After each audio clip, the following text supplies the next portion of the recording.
آج میں پھر حاضر ہوں ڈرامہ خائی کا مکمل ریویو لے کر۔ پاکستان کے خوبصورت مگر پرتشدد قبائلی دشمنی کا ہے۔ اس کی کہانی جذبات، روایات اور انتقام کے گرد گھومتی ہے۔ خائی یہ ایک ایسی رسم ہوتی ہے کہ ایک آدمی کے قتل کا بدلہ لینے کے لیے دشمن کے گھر کے سارے آدمیوں کو قتل کر دیا جاتا ہے تاکہ کوئی بدلہ لینے کے لیے نہ بچے۔ یہ بدلہ محض ایک قاتل سے نہیں لیا جاتا بلکہ پورے خاندان کو نشانہ بنایا جاتا ہے۔ دشمنی کی اس آگ میں کئی معصوم لوگ مارے جاتے ہیں اور ایک نئی دشمنی کا آغاز ہو جاتا ہے۔ کہانی کی شروعات ہوتی ہے چنار خان سے، جو ایک سخت گیر قبائلی سردار ہوتا ہے جس کے خاندان میں نسل در نسل دشمنیاں اور خون خرابہ جاری رہتا ہے۔ چنار خان کے گھر والوں نے زمدہ کا دادا کا قتل کیا ہوتا ہے، تو زمدہ کے والد بدلہ چھوڑ کر اپنے گھر والوں کو لے کر ملک سے باہر چلے جاتے ہیں۔ پھر جب کئی سال بعد اپنے جوان بچوں کو لے کر زمدہ کے ماں باپ اور بھائی اس علاقے میں واپس آتے ہیں تو زمدہ کا باپ خائی کی رسم کو ختم کرنے کی خواہش لیے چنار خان کے گھر جاتا ہے اور اپنے باپ کا قتل معاف کر کے دشمنی ختم کرنے کی کوشش کرتا ہے اور واپس آ جاتا ہے اور اپنی بیٹی کی شادی کی تیاریاں شروع کر دیتا ہے، کیونکہ زمدہ کی شادی اس کے کزن بادل سے ہونے والی ہوتی ہے۔ زمدہ اور اس کے والد کے سوا ان کے گھر میں کسی کو بھروسہ نہیں ہوتا کہ یہ دشمنی ختم ہو جائے گی۔ پھر چنار خان اور اس کا باپ زمدہ کے گھر آتے ہیں۔ اگر یہ دشمنی ختم کرنی ہے تو زمدہ کی شادی چنار خان سے کر دے، ورنہ دشمنی ختم نہیں ہوگی۔ زمدہ کی شادی بادل سے ہو رہی ہوتی ہے، جو اسے بہت پسند کرتا ہے اور محبت سے زندگی گزارنا چاہتا ہے۔ لیکن چنار خان اور اس کے گھر والے زمدہ کے باپ، بھائیوں اور خاندان کے افراد سب قتل کر دیتے ہیں اور زمدہ کو اغوا کر کے لے جاتے ہیں اور اس کی شادی چنار خان سے زبردستی کر دی جاتی ہے۔ اب زمرہ چنار خان کی تیسری بیوی بن چکی ہے۔ اب اس کی ہنستی بستی زندگی برباد ہو چکی ہوتی ہے۔ زمدہ اندر سے ٹوٹ جاتی ہے، وہ خاموشی سے سب سہتی ہے۔ اس کی آنکھوں کا درد ایک ایسی خاموشی جس میں ہزاروں چیخیں چھپی ہوئی ہیں، اس کی طاقت بن چکا ہوتا ہے۔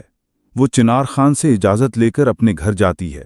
وہ اپنی ماں کو اپنا توازن کھویا ہوا دیکھ کر اور گھر کے اندر اپنے باپ اور بھائیوں کی قبریں دیکھ کر اس کی ایک زوردار چیخ نکل جاتی ہے اور وہ وہاں ایک اور قبر کھودتی ہے۔ یہ دیکھ کر چنار خان اسے واپس لے جانے لگتا ہے، تو وہ جاتے جاتے اپنی ماں سے وعدہ کرتی ہے کہ یہ قبر اس نے اپنے دشمنوں کے لیے کھودی ہے، اور وہ مزید کہتی ہے کہ اگر اپنے باپ اور بھائیوں کا بدلہ نہ لے سکی تو خود کو اس قبر میں دفنا دوں گی۔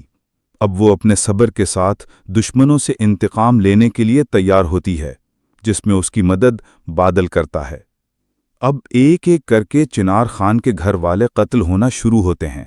زمدہ بادل کو بتاتی ہے اور وہ قتل کرتا جاتا ہے۔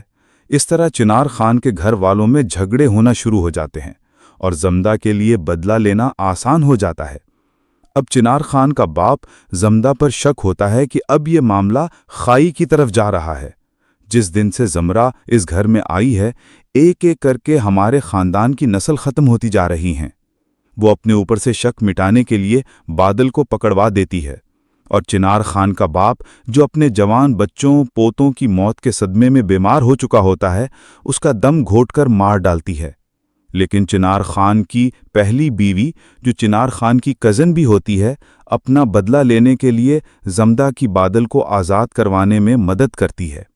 لیکن جب وہ بادل کو آزاد کروا دیتی تو بادل چنار خان کے بیٹے کو قتل کر دیتا ہے۔ اس کی چیخ سن کر چنار خان وہاں آ جاتا ہے اور بادل اور اپنی پہلی بیوی کو گولی مار دیتا ہے۔ اب اس گھر کے آدمیوں میں صرف چنار خان اور اس کا 5 سال کا بیٹا بچتا ہوتا ہے۔ اب زمدہ چنار خان کو اپنے باپ کی قبر پر فاتحہ خوانی کے لیے اپنے گھر لے جاتی ہے۔ اس کی ماں پاگل ہو چکی ہوتی ہے۔ اپنے باپ اور بھائیوں کی قبر کے ساتھ ایک قبر اور ہوتی ہے جو زمدہ نے خود کھودی ہوتی ہے۔ اس قبر کے پاس لے جا کر چنار خان کو گولیاں مار دیتی ہے اور وہ اسی قبر میں گر جاتا ہے۔ اب زمدہ اپنا بدلہ پورا کرنے کے لیے چنار خان کے چھوٹے بیٹے کے پاس جاتی ہے، گولی مار کر بدلہ پورا کرنے کے لیے، لیکن نہیں مار پاتی، اسے چھوڑ دیتی ہے اور اسے پالتی ہے۔ اور اب کئی سال بعد دکھایا جاتا ہے کہ وہ یہ سب اپنے بیٹے کو بتاتی ہے کہ اس خاندان کا خاتمہ کس طرح ہوا۔